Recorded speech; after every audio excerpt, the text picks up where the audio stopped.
قل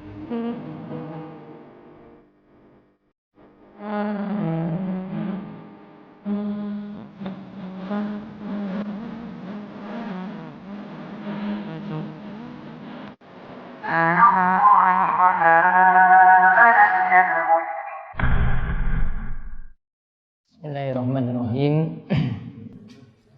Assalamualaikum warahmatullahi wabarakatuh.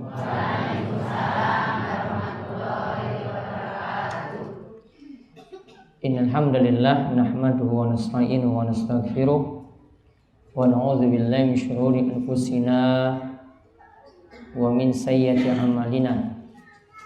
May yahdihillahu fala mudhillalah wa may yudlil fala hadiyalah.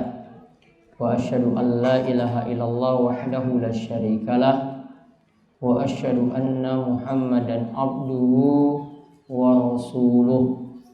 Allahumma salli ala nabiyyina Muhammad wa ala alihi wa azwajihi wa ashabihi wa man tabi'ahum bi ihsan ila yaumiddin. Allahumma aslih lana dinana alladhi wa ismatu amrina wa aslih dunyaya allati fiha ma'ashuna wa aslih akhiratana allati fiha ma'aduna waj'alil hayata ziyadatan lana fi kulli khair waj'alil mauta rahatan lana min kulli syarr. Alhamdulillah, Bapak, Ibu-ibu, para jamaah Masjid An-Nur Uni Giri Cahyo Purwosari yang mugi-mugi dirahmati dan diberkahi oleh Allah Subhanahu wa taala, serta jamaah yang lainnya yang hadir dari jamaah Giri Cahyo yang mugi-mugi dipanjangkan umur dan juga diparingi sehat serta diberikan rahmat keberkahan saking Allah Subhanahu wa taala. Allahumma amin.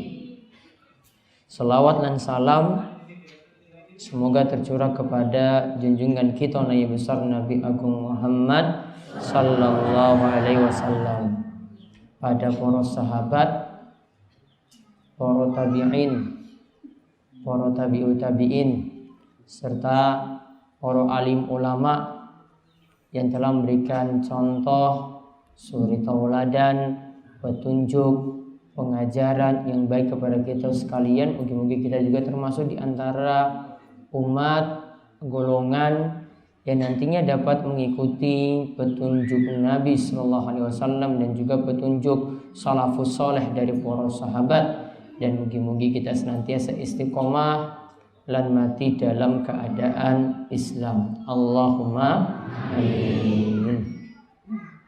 Alhamdulillah, ini kali pertama kalau hadir di Uni Padukuhan Uni Giri Cahyo yang dulu masjidnya jauh sekali berbeda dengan saat ini. Masya Allah, ini sudah seperti layaknya hotel, luar biasa cantiknya. Dan alhamdulillah diberi kesempatan juga oleh Pak Muji untuk hadir, yang aslinya ini jadwal rutin di tempatnya Mbah Muji. Namun Pak Muji kemarin untuk kali ini, Jumat Pon kali ini, meminta untuk bisa hadir di Uni sekaligus untuk melihat masjid yang baru dibangun dan diresmikan. Alhamdulillah hadir juga Bapak Camat Tanjung Sari, Bapak Camat Tanjung Sari, mantan Camat Purwosari, yang hadir Bapak Suki Sirianto. Tak kira orang mangkat ya Pak. Alhamdulillah beliau bersedia hadir juga di kesempatan kali ini. Katanya kemarin pas malam Kamis, ibu-ibu itu pada bertanya pada Pak Sukis, apa wes pindah ning Tanjung Sari. Alhamdulillah saking kantor bisa rawuh di Uni.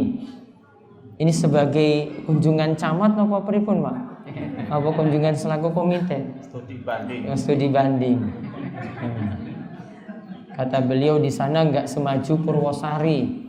Walaupun wisata di sana itu maju, namun belum tentu agamanya niku maju, ibadahnya itu maju.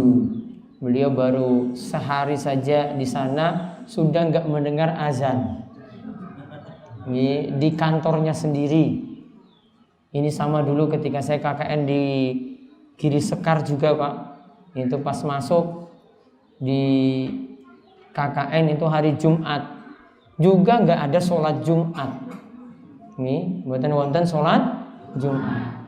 Arab nangis karena seumur hidup ini baru sekali ini mau meninggalkan sholat Jumat. Ternyata saya ke utara, jalan terus, akhirnya dapat di Masjid Jami Al-Adha yang sekarang saya tempati jadi rumah mertua tercinta. Masya Allah, luar biasa sekali. Dulu itu kalau ada masjid mungkin saya nggak mampir di Wara. Ya, kalau masjidnya di Wuni mungkin saya dapat orang Wuni. Namun ya dapatnya ya Wara. Alhamdulillah bisa sampai saat ini sambil menularkan ilmu pada para jamaah sekalian. Iki saiki arek ngaji apa arek cerita? Ngaji berarti. Perkenalan Rian. Ya, nami kula Muhammad Abdul Tuwasikal, asli saking Arab, nyasar ke Ambon. Hidungnya saja yang mirip Arab, mancung. Ya, perawakannya Ambon, asli Indonesia Timur. Ini asli Indonesia Timur. Kalau sakit bahasa itu bahasa Inggris, bahasa Indonesia, bahasa Jawa, bahasa Arab. Bahasa berarti sekitar 5 bahasa. Termasuk juga bahasa Papua. Sing ireng-ireng tentang wong Papua. Ini saya besarnya di Papua. Tepatnya di Kabupaten Jayapura. Dulu Pak Muji di mana? Seram. Bukan. Seram tuh cerita. Pernah ke Seram ya? Nah, Seram itu bagian saking Maluku, bukan Papua. Saya yang paling wetan, yang paling timur sekali. Kalau Maluku itu Ambon, itu kelahiran saya dan asli saking Ambon. Makanya orang Ambon disebut manis-manis. Nih, wong Ambon disebut Ambon manis ya. Manis. Ya seperti saya ini. Tapi aslinya ireng loh. Pas neng Gunung Kidul jadi putih. Ini aslinya tuh ireng banget kayak Buas. Salosa ngerti tuh Buas? Ya nah, pemain bola itu loh. Nah, itu mirip-mirip seperti itu. Namun saya pindah ke gunung jadinya putih. Mungkin hawanya ya beda karo ya Papua, soalnya panas, hujan. Di sana bolak-balik seperti terus. Makanya kalau tinggal di sana yang putih itu jadi ireng. Ya mungkin ada yang pernah trans atau seperti Pak Muji pernah di sana. Paling dulu Pak Muji ireng tak Pak? Nggih? Iya. Paling Nah, penting sekali Bapak dan Ibu-ibu, kita itu tidak bosan-bosannya nambah ilmu. Bahkan doa Nabi SAW itu nggak pernah doa yang lain yang beliau minta. Doa yang paling utama yang diminta oleh Kanjeng Nabi, diperintahkan oleh Allah langsung, Qul Rabbi zidni ilma. Katakanlah wahai Kanjeng Nabi, ya Rabbku, tambahkanlah aku ilmu. Tambahkanlah aku ilmu. Ilmu kita minta terus pada Allah Subhanahu wa ta'ala. Tanpa ilmu itu layaknya Bapak Ibu-ibu ingin jalan gak tahu arah. Ingin ke suatu tempat gak tahu jalannya itu kemana, tujuannya itu mana, gak ada yang beri petunjuk. Sama kalau ilmu, ini kalau orang gak memiliki ilmu tidak bisa menempuh jalan sampai ke surga. Surga itu mudah dimasuki oleh orang-orang yang punya ilmu, orang yang banyak ngaji. Ngajinya ya sinau agama, sinau salat, sinau ibadah dan hal yang lainnya.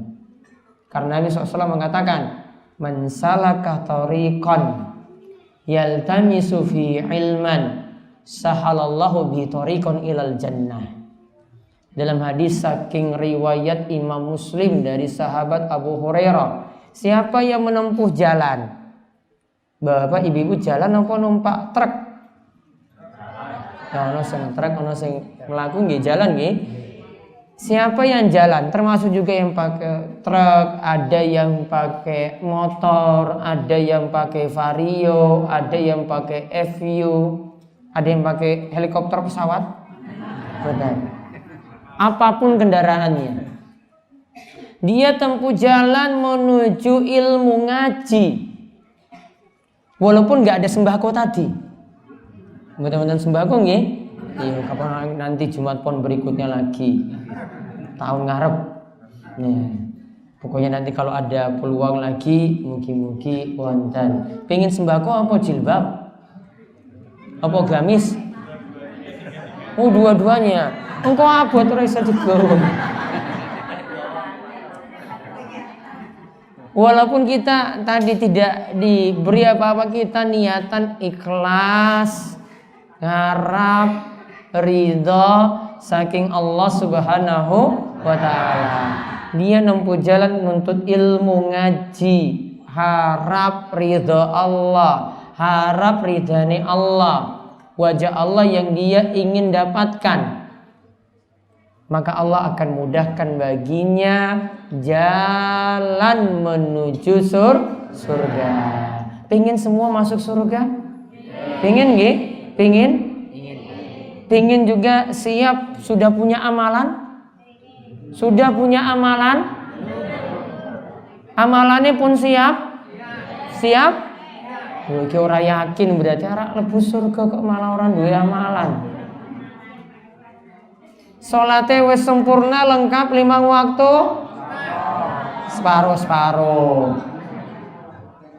Puasane sudah lengkap? Sesasi penuh? Sudah lengkap, tapi salate bolong tadi. Zakate wis lunas? Pun. Terus hajine sampun? Oh, dereng. Oh, berarti urung iso. Surga tadi harus dimasuki dengan amalan. Nih, syarat masuk dalam surga, bapak dan ibu-ibu wajib punya amalan. Apalagi yang dikenal dalam agama kita, wis diajarkan oleh Kanjeng Nabi, kita punya rukun iman, kita punya rukun Islam. Punya rukun iman, punya rukun Islam. Rukun iman ada berapa? 7? Oh, 6. Antu'mina billah, beriman pada Allah, wa malaikatihi, dan beriman kepada malaikat, wa kutubihi, beriman kepada kitab Allah, wa rusulihi, beriman kepada para rasul, wal yaumil akhir, beriman kepada hari akhir. Wa tu'mina bil qadari khairihi wa syarri, dan engkau yaitu kita beriman kepada takdir, qada dan qadar Allah Subhanahu wa taala. Imannya harus benar. Orang yang imannya itu benar, tidak dicampuri dengan keyakinan-keyakinan khurafat, tidak dicampuri dengan keyakinan-keyakinan syirik, tidak dicampuri dengan menduakan Allah Subhanahu wa ta'ala. Kalau Allah diduakan, bapak ibu-ibu sudah sulit untuk masuk surga. Kalau kita menduakan Allah sudah sulit untuk masuk surga. Kata Allah Subhanahu wa ta'ala, innallaha la yaghfiru ayyushraka bih wa yaghfiru ma duna dzalika liman yasha. Sesungguhnya Allah Subhanahu wa ta'ala tidak akan mengampuni dosa syirik dan akan mengampuni dosa di bawah kesyirikan bagi siapa saja yang Allah Subhanahu wa ta'ala kehendaki. Bapak ibu ngertos syirik? Syirik? Wes paham syirik? Pun paham syirik? Dereng paham? Contoh syirik, ada yang masih pakai jimat-jimat, raja, pesugihan, ngingu tuyul, tasih banyak. Nah, itu diantara bentuk kesyirikan. Ada lagi bentuk-bentuknya yang lebih parah daripada itu. Intinya yang namanya syirik itu berarti kita semua menduakan Allah Subhanahu wa ta'ala. Bapak ibu-ibu bisa tahu ini saya masih pentingkan kenapa kita harus belajar, kenapa kita mesti ngaji. Bapak ibu-ibu bisa ibadahnya niku benar, syiriknya juga bisa paham, tauhidnya bisa benar, keyakinannya bisa lurus, bisa menempuh jalan yang lurus, bisa mengikuti kanjeng Nabi, bisa mengikuti jalannya para sahabat. Syarat utama wajib untuk ngaji. Wajib untuk ngaji.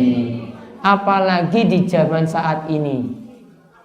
Dan ini keprihatinan juga, terutama ini untuk Purwosari nggih. Ini banyak kita lihat saat ini generasi muda itu nggak ada yang jadi penerus.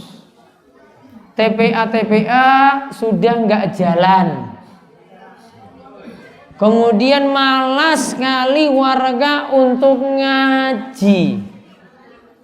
Ini warga Purwosari berapa Pak Camat? Totalnya warganya berapa kakak? Berapa ini? 22.000 jiwa. 22.000 jiwa. Yang mau ngaji itu paling cuma pengajian ini cuma 300 orang lah. Nggih? Bertolong ngatus loh dari 22.000. Berarti kita semuanya belum sadar untuk menimba ilmu agama. Dan ini lama-lama kalau ilmu ini nggak dipelajari, nggak ada yang paham sholat, nggak ada yang paham puasa, nggak ada yang paham tauhid, nggak ada yang paham syirik, bapak ibu-ibu ini akan mendapati namanya alamatus sa'ah, tanda-tanda kiamat. Akan menghadapi tanda-tanda kiamat. Coba kalau baca hadisnya disebutkan dalam kitab Sahihain, diriwayatkan oleh Imam Bukhari dan Muslim. Saking Anas, Rasulullah sallallahu alaihi wasallam bersabda, min asyratis sa'a ayyurfa'al ilmu wa yathbutul jahlu. Tanda hari kiamat. Ilmu itu pelan-pelan diangkat. Jadi sekarang ilmu itu ada. Nggih, buku-buku ada, Al-Quran itu ada, kitab hadis itu ada, para ulama itu ada. Pelan-pelan tadi ilmu itu diangkat. Diangkat bagaimana? Bapak ibu-ibu jarang yang mau belajar, jarang yang mau ngaji. Kalau ada yang ngaji pun dituduh macam-macam. Ada yang nuduh gafatar. Wong ngaji dituduh gafatar. Ada yang mau ngaji, nanti yang ngaji itu dituduh ISIS. Kalau enggak ISIS, teroris. Mosok tampang koyo ngene teroris loh coba. Apa sangar? Ini wongnya wis cilik dituduh teroris. Saya itu mikul yang berat saja sulit loh. Ya. Mau mikul senjata apalagi, walaupun dulu saya itu sinau teknik kimia, itu belajar ilmu kimia nggih, namun yang nggak paham-paham untuk gawe bom. Itu nggak paham. Jadi harusnya dibuat balik. Kalau orang yang ngaji itu berarti wong Islam tulen. Berarti wong baik, wong soleh. Berarti sing orang ngaji itu yang masuk ISIS, itu yang masuk gafatar, itu yang masuk teroris. Mosok ngaji kok dituduh teroris? Kebalik. Iya toh? Gak mungkin yang namanya ilmu itu mengantarkan orang kepada kejelekan. Allah ingatkan, orang yang paling takut pada Allah itu orang yang ngaji, orang yang berilmu. Innama yakhsyallaha min ibadihi al-ulama. Yang paling punya rasa takut, sedikit maksiatnya, amalannya banyak. Yang paling takut pada Allah Subhanahu wa ta'ala adalah para ulama. Siapa yang mirip para ulama? Orang yang mau belajar. Karena kalau kita tidak jadi seorang ulama, minimal jadi tolabul ilmi, orang yang ngaji, mencari ilmu. Makin ngaji pasti makin baik. Orang ngaji isone mabuk, isone selingkuh, iya kan? Iya. Karena kalau orang ngaji wis ngerti, oh selingkuh itu nggak boleh, masuk dosa besar. Mabuk dosa besar. Pasang nomor dosa besar. Ngegosip, ngerumpi, rasani wong dosa besar. Ya kan biasanya ibu-ibu kayak ngono ta ibu-ibu? Iya. Apalagi kalau tetanggane duwe sesuatu yang anyar, TV anyar diomongi, wah ki paling korupsi. Duwe motor anyar, wah itu paling nyolong. Namun kalau orang yang ngaji itu paling seperti itu kurang. Nggak mungkin mabuk, ya, nggak mungkin selingkuh, punya rasa takut. Rasa takutnya pada Allah Subhanahu wa ta'ala, rasa takutnya besar. Juga nggak mungkin dia terjang yang haram-haram, meninggalkan sholat. Kalau ada yang sudah ngaji, insya Allah sholatnya jadi rutin. Betul nggak bapak-bapak? Betul nggak? Sholatnya tambah rutin toh? Iya, walaupun kadang mungkin ada yang telat-telat tangi subuh, tangine jam 7, jam 8 langsung negal. Ora sholat subuh. Besok diperbaiki. Apalagi kalau sudah mampir ke Wuni sini nggih, itu yang awalnya masjidnya cuma telek tadi diganti isi jamaah. Nggih, ganti isi jamaah. Masya Allah, apalagi karpetnya ini kayak gini. Masya Allah, karpetnya kayak karpet di hotel loh ini. Ya, luar biasa karpetnya. Masa karpet yang bagus seperti ini mau diisi, yang diisi itu telek cecak terus yang isi. Mubazir. Mubazir itu artinya apa? Boros. Mubazir itu kancane setan. Jadi ilmu punya manfaat yang pertama, kalau kita banyak ngaji, punya rasa takut yang besar pada Allah Subhanahu wa ta'ala. Orang ngaji itu pasti jadi lebih baik. Kalau ada camat yang ngaji jadi baik, ada lurah yang ngaji jadi baik, ada Pak Duko yang ngaji juga jadi baik. Semua yang ngaji itu pasti diarahkan pada kebaikan, punya rasa takut yang besar pada Allah Subhanahu wa ta'ala. Manfaat yang kedua saking ngaji, kalau tadi punya rasa takut, yang kedua yang ngaji itu pasti jadi lebih baik. Yang nggak ngaji nggak akan pernah baik. Yang nggak ngaji nggak akan pernah baik. Kata Nabi SAW dalam hadis saking Muawiyah, diriwayatkan oleh Imam Bukhari dan Muslim, "May yuridillahu bi khairan yufaqihu fiddin."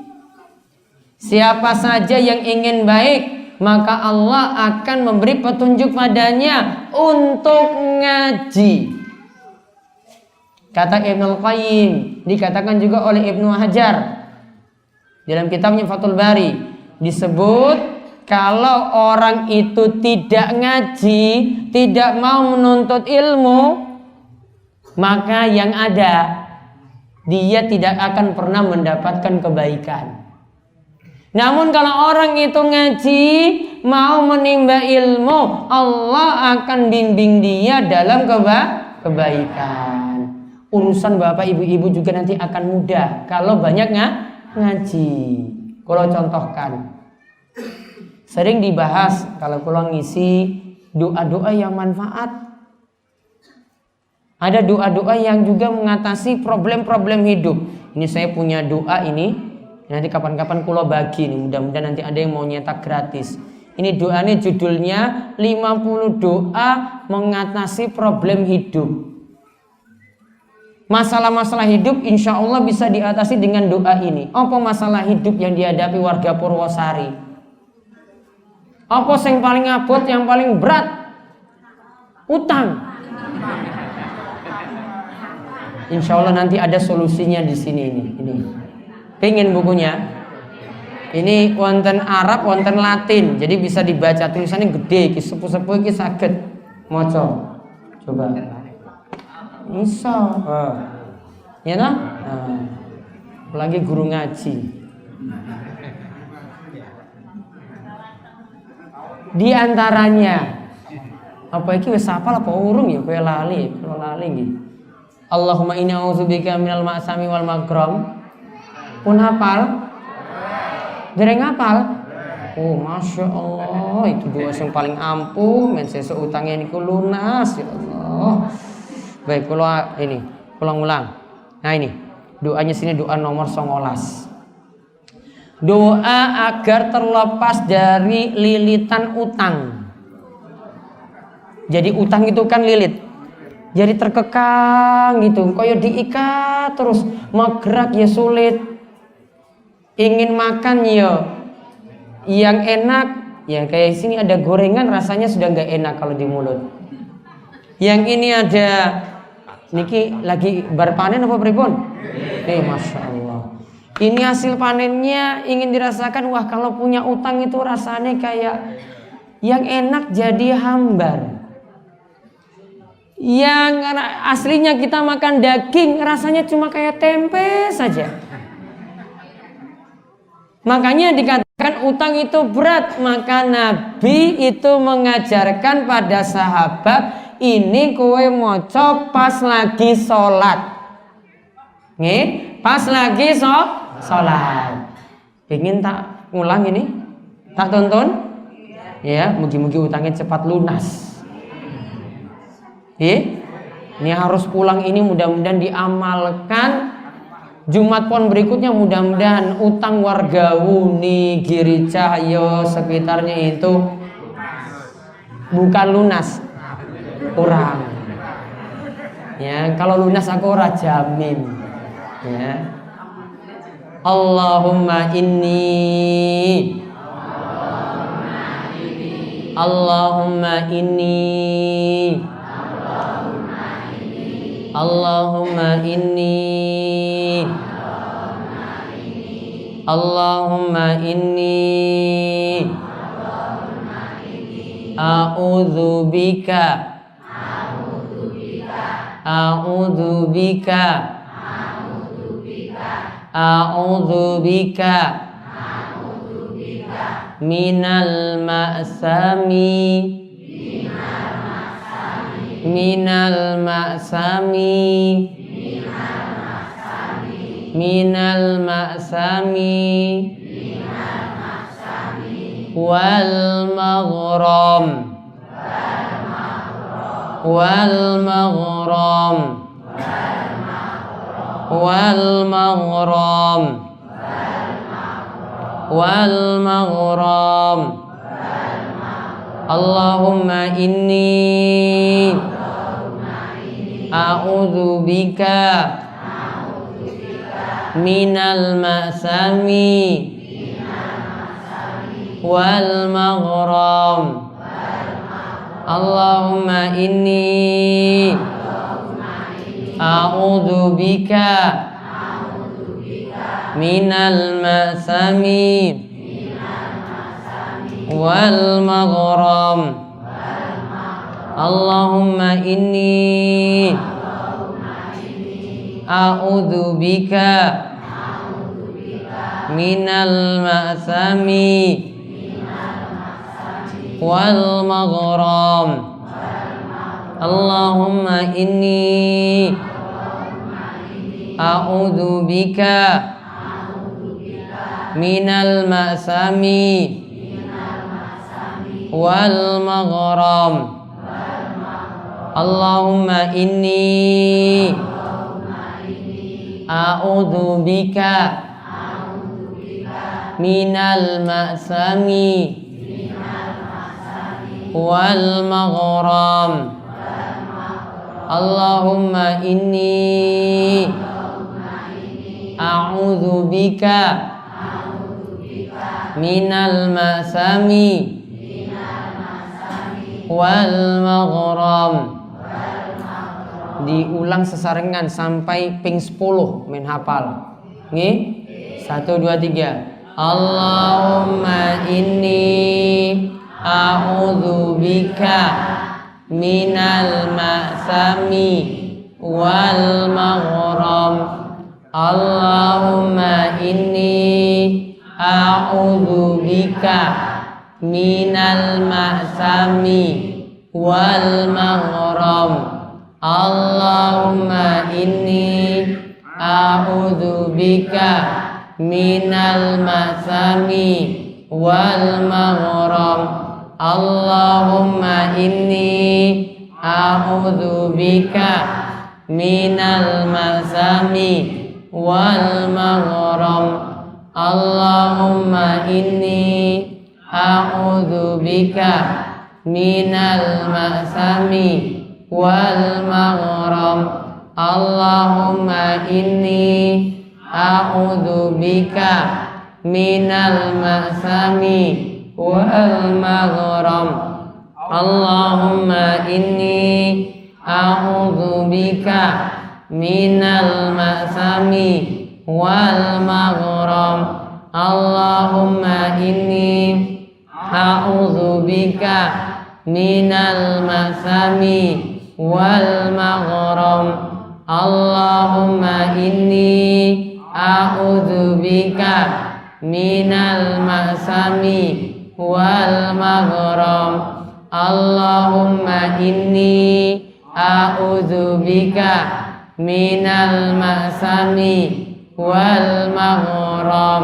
Coba Bapak sarangan coba 1 2 3. Allahumma inni a'udzu bika minal ma'sami wal maghram. Masya Allah. Ibu-ibu. Allahumma inni a'udzu bika minal ma'sami wal maghram. Sesarengan semuanya. Allahumma inni a'udzu bika minal ma'sami wal maghram. Masya Allah. Itu doa yang diajarkan oleh Kanjeng Rasul dimocok ketika sholat atau bar sholat. Diamalkan nggih? Allahumma inni ya a'udzu bika minal ma'sami wal maghram. Ya Allah, aku mohon padamu, aku berlindung padamu dari maksam, dari berbuat dosa, dan dari terlilit dalam utang. Dari terlilit dalam utang. Mugi-mugi diangkat nggih utangnya nggih, dilunasi. Allah mudahkan dengan kita banyak memohon terus pada Allah Subhanahu wa taala, mugi-mugi utangnya cepat lunas. Allahumma amin. Ini tanda kalau ngaji tadi saya katakan dapat kebaikan. Manfaat yang terakhir yang kalau sebut saat ini dari ngaji, kita jadi beda dengan orang-orang yang tidak ngaji. Artinya derajatnya, tingkatannya, kedudukannya di sisi Allah Subhanahu wa taala itu lebih tinggi. Karena Allah katakan hal yastawil ladzina ya'lamuna wal ladzina la ya'lamun. Surat Az-Zumar ayat 9. Katakanlah, tidaklah sama orang yang berilmu dengan orang yang tidak berilmu. Tidaklah sama orang yang mau ngaji dengan orang yang tidak ngaji. Gak akan pernah sama. Coba dalam ajaran Islam kalau punya anjing Maaf, kalau dalam ajaran Islam itu nggak boleh dipelihara oleh seorang muslim. Nggak boleh ada muslim yang ngingu anjing, nggak boleh. Namun kalau tujuannya untuk jaga ternak, untuk jaga tanaman, berarti di luar rumah masih boleh. Ada juga namanya anjing satu lagi, itu namanya kalbun said, yaitu anjing yang digunakan untuk berburu. Ini misalnya ingin nangkap di hutan, ada sesuatu yang ingin dimakan, maka diutus anjing untuk ngambil. Maka anjingnya ini, kalau anjingnya wes dilatih, sudah pintar, sudah paham, maka kalau dia kejar mangsanya, misalnya situ ada rusa atau ada hewan-hewan yang lainnya di tengah hutan, maka hewan itu ditangkap oleh anjing tadi jadi halal. Namun kalau anjing tadi itu nggak pintar, nggak diajarkan, nggak paham, nggak sinau, maka anjing tadi tetap kalau makan makanan tadi tetap jadi haram. Berarti di sini lihat, anjing yang pintar dengan anjing yang nggak pintar saja beda. Apalagi manusia yang pintar ngaji dengan yang nggak pintar ngaji, ya jelas beda.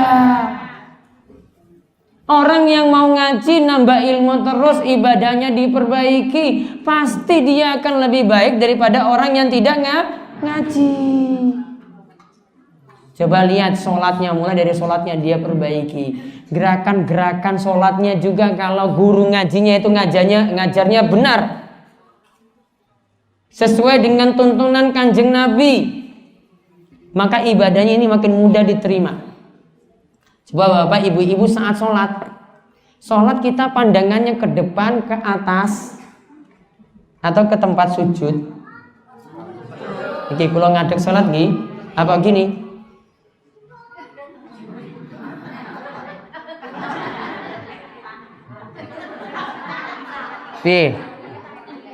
Kalau sudah ngaji gini, pandangan saat sholat ke tempat sujud.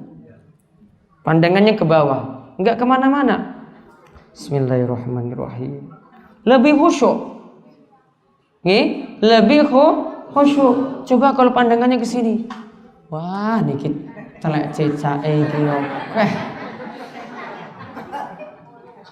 Mandang lagi ke kanan lagi, kiri, depan, enggak khusyuk. Kalau sudah ngaji itu akan paham. Oh, pas sholat pandangannya ke tempat sujud, khusyuk. Lihat, nggak akan terganggu dengan apapun. Pandangannya ke tempat sujud. Mau ruku, Allahu Akbar, pandangannya masih ke tempat sujud. Bangkit saking ruku, sami Allahu liman hamidah, pandangannya masih tempat sujud. Ini lebih khusyuk. Jadi ibadah yang diajarkan oleh Kanjeng Nabi seperti itu. Kalau nggak ngaji, nggak paham cara pandangnya tadi ketika sholat, akhirnya pandangannya tadi ke depan, kadang kepalanya digeleng-geleng terus. Orang khusyuk, banyak gerak. Kalau banyak gerak seperti ini bisa batal sholatnya. Tangannya sedekap seperti ini, lihat tangan sedekap ini, lihat. Posisinya lihat. Ini tangan kiri di dalam, tangan kanan itu di luar. Bisa di sini, bisa gini. Ini nggak boleh.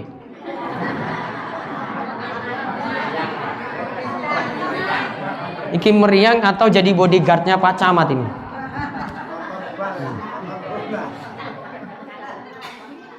Gini loh.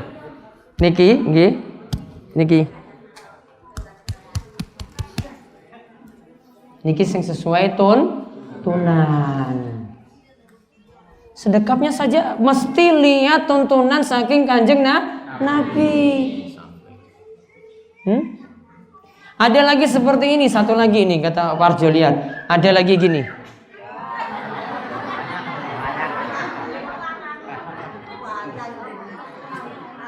Konten? Nggak boleh. Ini cara sholatnya wong Yahudi. Nggih? Niki cara sholatnya wong Yahudi. Tangannya di pinggang sini atau di sini. Kalau tangannya di dada sini boleh, turun sedikit boleh, di perut boleh.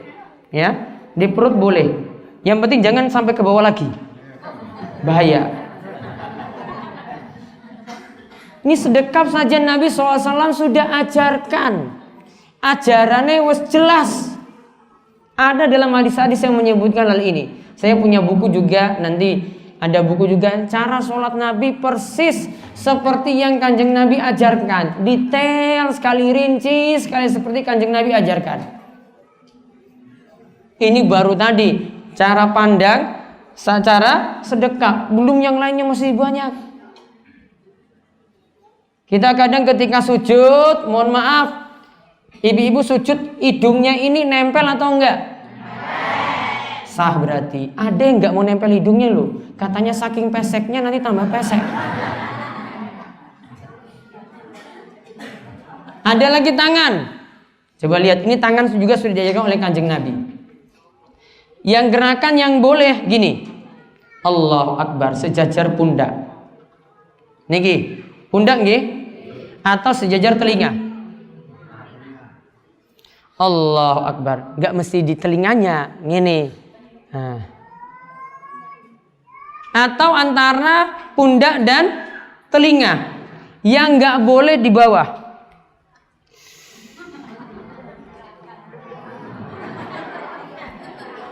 Atau Allahu Akbar.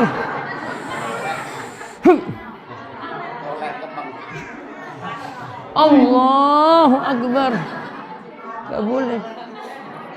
Ngawur sholatnya seperti itu. Berarti gak pernah ngaji. Kalau ngaji itu paham.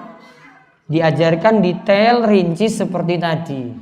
Sehingga sholat kita bisa sesuai dengan tuntunan Kanjeng Nabi. Nabi katakan, "Shollu kama ra'aitumuni usolli." Sholatlah kalian sebagaimana kalian melihat aku sholat. Sholatlah kalian sebagaimana kalian melihat aku sholat. Sholatnya seperti ini ya ikuti. Jangan buat-buat gerakan baru. Contoh ini ada yang main-main. Ini nggak boleh nih main-main. Ya, takbir. Allahu Akbar. Ini ada loh yang cerita kayak gitu, ngawur sholatnya. Masa dibengkes terus batal sholatnya seperti itu.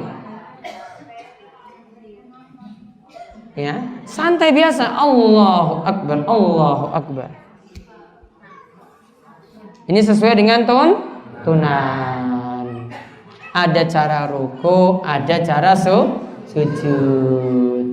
Sampai tahiyat itu sudah diajarkan oleh Kanjeng Nabi. Riwayatnya banyak sekali.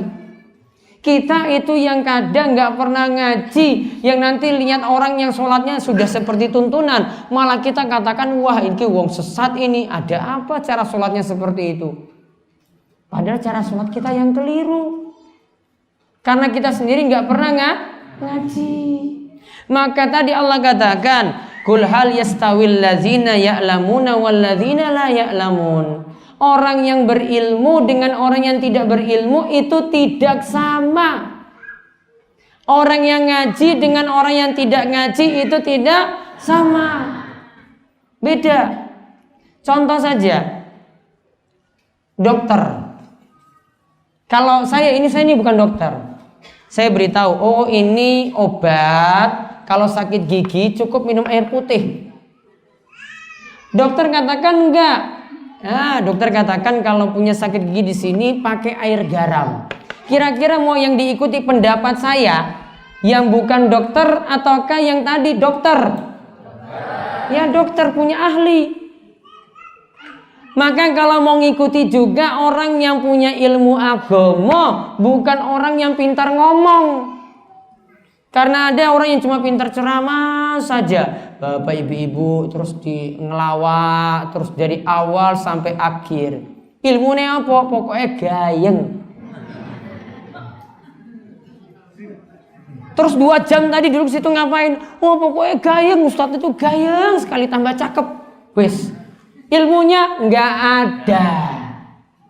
Ngaji itu bukan seperti itu. Ngaji itu tadi timbul rasa takut pada Allah. Ngaji membuat kita tambah jadi lebih baik, tambah ngerti cara sholat yang benar bagaimana, cara puasa yang benar bagaimana, hidup berumah tangga seperti apa, bagaimana dengan utang, hadapi utang-utang yang bermasalah seperti apa. Agama kita semuanya sudah ngatur, sudah ada solusi. Makanya ini yang belum ngaji, lagi dengar saya ngulang ini saat ini cara ngajinya itu. Kalau mau ingin jadi lebih baik seperti itu, lawaknya sedikit.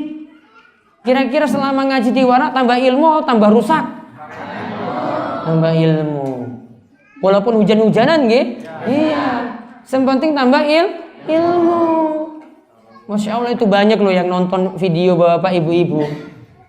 Videonya itu waktu itu diputar, disebar di internet, semuanya pada nangis. Tanya Pak Camat juga, sebar ke Bu Badinga juga nangis. Lihat pas dulu kan pernah datang saking Purwosari nggak hujan kan, sampai ke Warak hujan deras,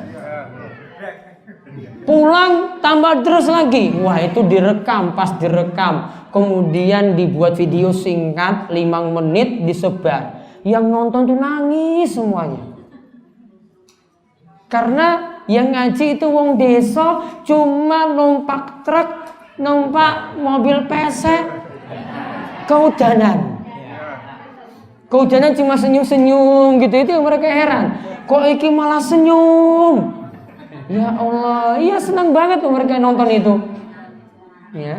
Sampai banyak yang akhirnya sudah nyumbang nanti untuk atap tempat parkir, insya Allah wis diatapi dengan segera. Ya, nanti sudah diatapi.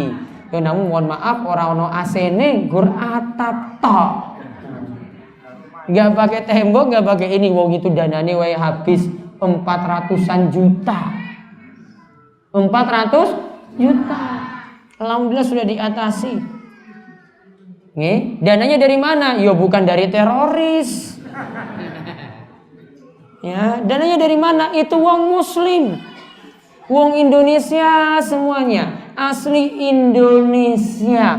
Berarti tiang Indonesia itu banyak yang sugih. Jadi kita simpulkan untuk ngaji kali ini, kalau cuma memotivasi, mari kita ngaji.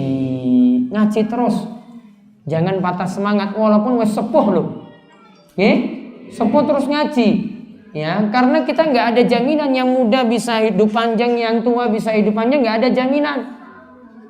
Mumpung Allah masih memberikan kita umur, masih memberikan kita waktu, kan nggak ada yang jamin umurnya 60 tahun. Malah pengen tambah bonus lagi toh, 70 toh? Iya. Pengen tambah lagi 80. Ada yang menjamin seperti itu? Nggak ada. Kalau nggak ada yang jamin, mari kita perbaiki diri dari saat ini ya untuk thalabul ilmu, untuk thalabul ilmi, nuntut ilmu dengan hadiri majelis-majelis pengawasan yang ada di sekitar kita. Dan nanti insya Allah di Purwosari ini sudah kita konsenkan, di Giri Cahyo ada keliling, nanti di Kacangan Telaga Warak sekitarnya juga ada, ya. Dan kita punya pengawasan rutin juga kalih PCM pimpinan cabang Muhammadiyah Purwosari setiap Ahad Legi ya, tadi kemarin ya. Ahad Legi nanti rutin bar zuhur. Ya, berikutnya nanti diatur lagi jadwalipun ya, biar semuanya itu jadi baik, kita bareng-bareng perbaiki di diri. Dan itu saja yang perlu sampaikan. Mungkin ada pertanyaan? Mboten-mboten nggih? Wonten. Ngopo, Pak? Assalamualaikum warahmatullahi wabarakatuh. Waalaikumsalam. Yang saya tanyakan, suami sebagai istri dan anak itu sebagai titipan Allah, dititipkan kepada suami. Suami kewajiban mengajarkan masalah Agama ya. Tapi kalau suami tidak mengajarkan dosa. Tapi kalau juga diajarkan istri dan anak tidak mau, itu apakah juga kena imbas dosa suami? Baik. Kita menanyakan. Assalamualaikum warahmatullahi wabarakatuh. Waalaikumsalam warahmatullahi wabarakatuh. Sebagai kepala keluarga punya kewajiban untuk ngulang anak dan istri.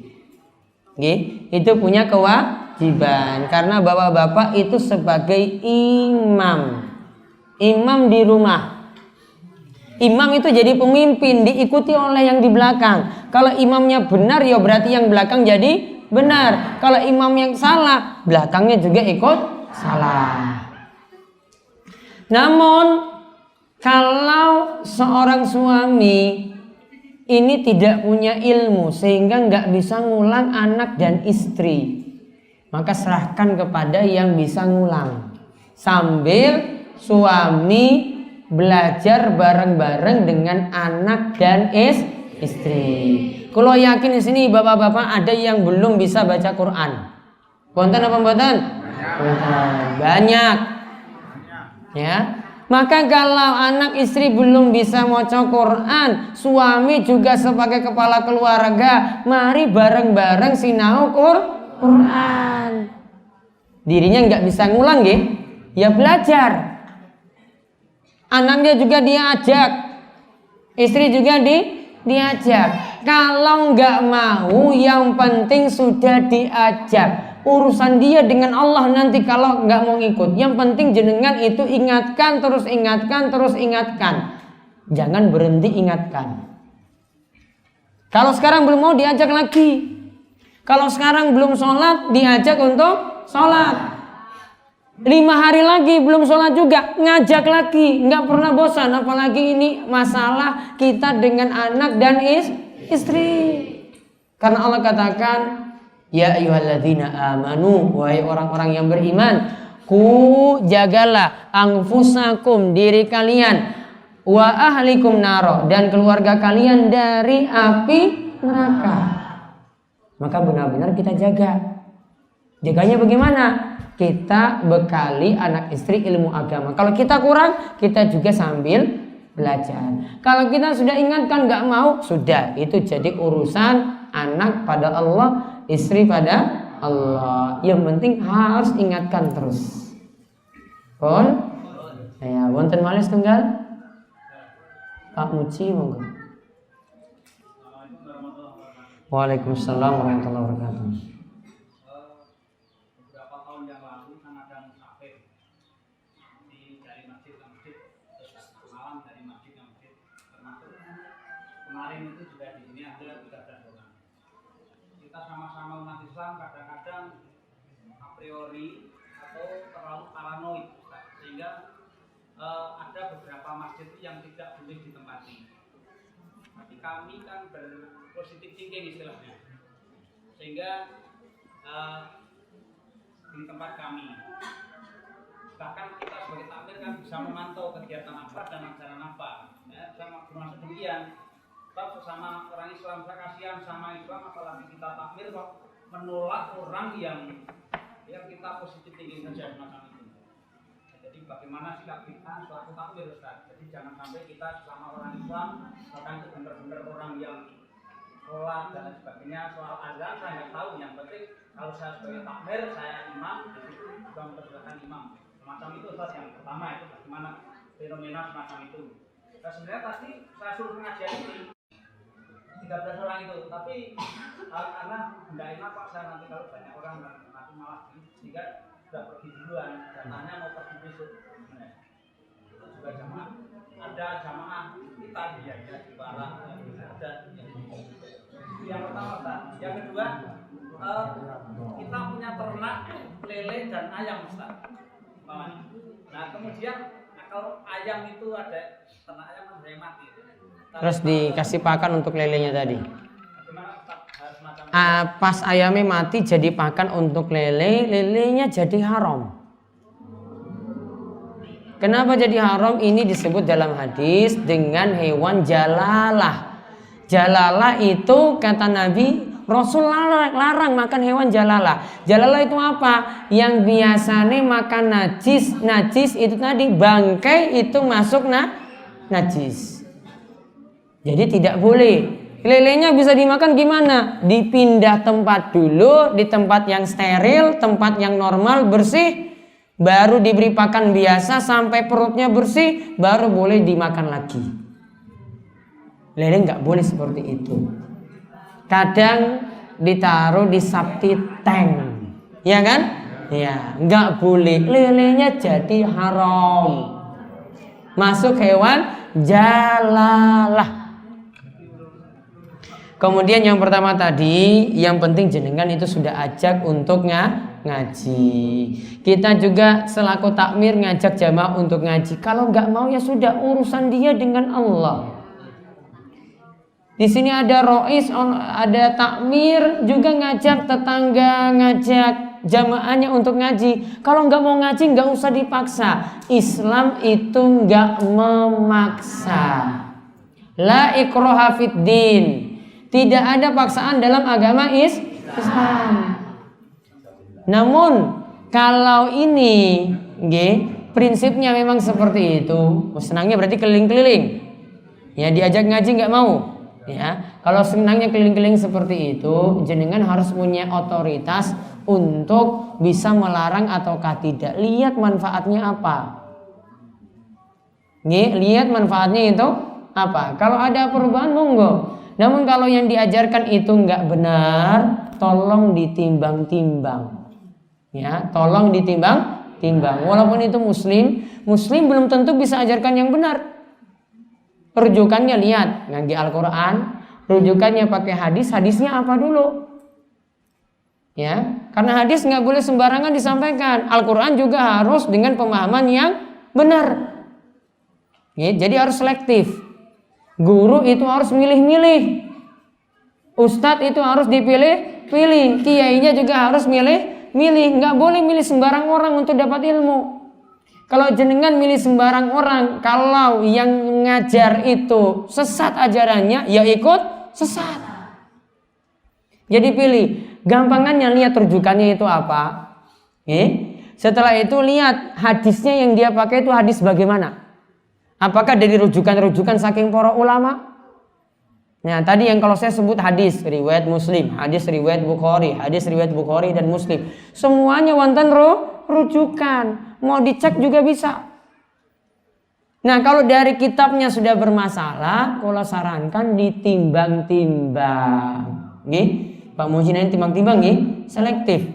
Ya, apalagi jamaah ini butuh pengajaran yang benar. Kalau enggak semuanya salah jalan nanti. Ya, ini juga para takmir selektif dalam memilih orang yang masuk. Cari guru juga demikian. Ya, cari guru juga harus selektif. Artinya pilih-pilih, wah ini bener apa ora. Ya, jangan-jangan dia bawa ajaran yang salah. Kita nggak lihat dari penampilan, lihat dari ajaran yang dibawa. Apakah sudah benar ataukah belum? Paham nggih? Ini kemauan yang kalau bahas. Mungkin selain nanti Pak Camat nanti ingin memberikan sepatah dua kata, nanti monggo waktu nanti dipersilahkan nggih. Dan kalau cukupkan sekian, mudah-mudahan nanti kita bisa ketemu lagi Jumat Pon berikutnya. Untuk malam Kemis ya pengawasannya libur. Malam Kemis libur. Nanti jangan-jangan sudah hujan dari sini terus mangkat. Tekan kono udan, balik meneh udan. Ya. Yang jelas sana sudah libur, nggak ada suasana kajian di sana, nggak ada pengganti. Ini kemauan untuk pengawasan kali ini kalau cukupkan. Wabillahi taufiq wal hidayah, wa ridha wal inayah. Wassalamualaikum warahmatullahi wabarakatuh.